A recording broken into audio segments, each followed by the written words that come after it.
শত্রুকে দমন করা, শত্রুকে ধ্বংস করা, তাও আবার দূর থেকে। শুধুমাত্র শত্রুর নাম, তার বাবার নাম দিয়ে শত্রুকে দূর থেকে তাকে ধ্বংস করে দিয়া, তাকে খালাস করে দিয়া। এই হচ্ছে তাবিজের গুণ। তো ভিউয়ার্স, আমি আবারও আপনাদের মাঝে আজকে একটা ভয়ঙ্কর কুফরি তাবিজ নিয়ে আলোচনা করব। এটা এতটাই ভয়ঙ্কর যে এই ছোট্ট একটা তাবিজ একটা শত্রুর জীবন কেড়ে নিতে পারবে। যদি আপনি চান সে যদি প্রকৃতপক্ষে আপনার শত্রু হয়ে থাকে, তাহলে তার জীবন আপনি কেড়ে নিতে পারবেন এই ছোট্ট একটা তাবিজ দিয়ে। তো কাজটা আমি যতটা সহজ বলছি ততটা সহজ না। এই কাজটা করতে গেলে অবশ্যই আপনাকে আমার ভিডিওটা ফুল দেখতে হবে। আমি যেইভাবে বলবো ঠিক সেইভাবেই কিন্তু আপনার কাজটা করতে হবে। তো আপনি যদি সঠিকভাবে করতে পারেন তবেই কিন্তু আপনার কাজ 100-তে 100% হবে। তাছাড়া অন্য কোনো ওয়ে নেই। আপনি নিজে যদি পণ্ডিতি করবে চান, একটু উল্টো পাল্টা করলে আপনার আজীবনে এই তাবিজ কবজ কাজ হবে না। আপনারা দেখবেন অনেকেই কবিরাজ আছে, অনেক কবিরাজ, সে ভালো একজন কবিরাজ, সবকিছু জানে, তারপরও সে কাজ করতে পারে না। অনেক কিছু দেখাইতে পারে, অনেক কিছু বলতে পারে, কিন্তু তার কাজ হয় না। এর কারণ হচ্ছে উনি বেশি পণ্ডিতি করতে চান। তবে যে নিয়ম আছে সেগুলো সম্পূর্ণ ফলো করে না, তার মনের মতো করে, তার সুবিধা মতো কাজ করে। তো তাদেরকে বলছি, আপনারা যদি আজীবন নিজের সুবিধা মতো কাজ করতে চান, তাহলে আজীবন আপনার কাজ হবে না। এখানে নিজের সুবিধা বলতে বোঝায় যে তাবিজে উল্লেখ করা আছে একটা জিনিস লাগবে, যেন হরিণের চামড়া লাগবে। তো আপনি হরিণের চামড়া ম্যানেজ করতে একটু কঠিন, এর জন্য আপনি অন্য কিছু দিয়ে ব্যবহার করলেন, অন্য কিছু চামড়া ব্যবহার করলেন। আপনার আজীবনে কাজ হবে না, আপনার পরিশ্রম বৃথা, আপনার টাকা পয়সা সব বৃথা।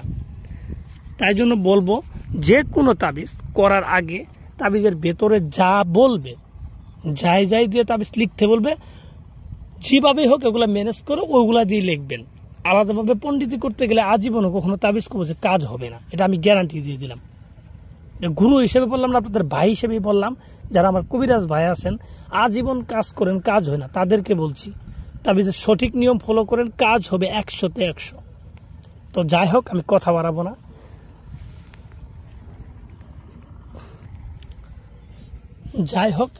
বাড়াবো না।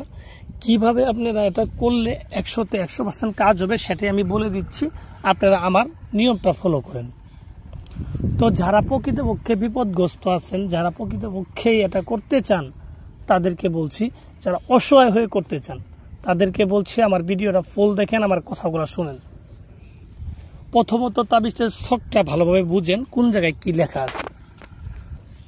বুঝার পর আপনাকে যে কোনো একটা মঙ্গলবারের দিন রাত্রের বেলা, রাত্রে 11টা থেকে 12টার ভিতরে এই তাবিজটা আপনি লিখে শেষ করতে হবে।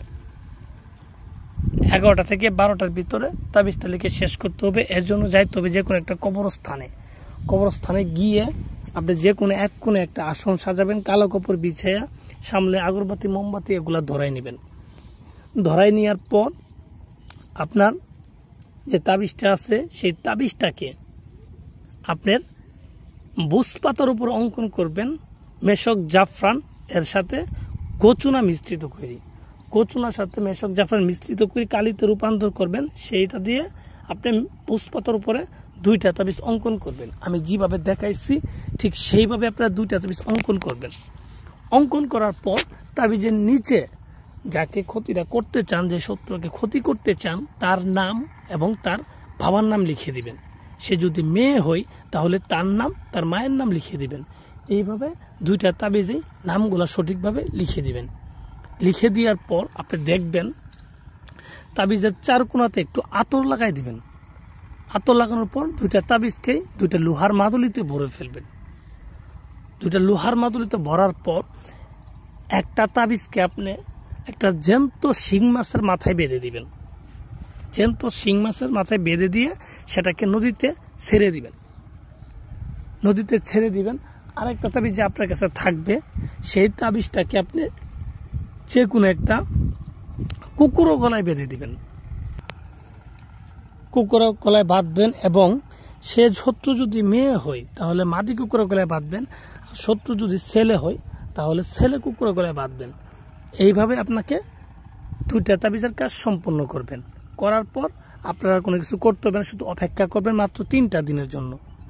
এই 3 দিনের ভিতরে আশা করি আপনার কাঙ্ক্ষিত ফলাফল আপনি পেয়ে যাবেন এবং যা আশা করবেন তার থেকে বেশি কিছু পেয়ে যাবেন। তো ভিউয়ার্স, আশা করি বুঝতে পারতেছেন, আর যেখানে বুঝেন নাই অবশ্যই কমেন্ট বক্সে দিবেন। আমি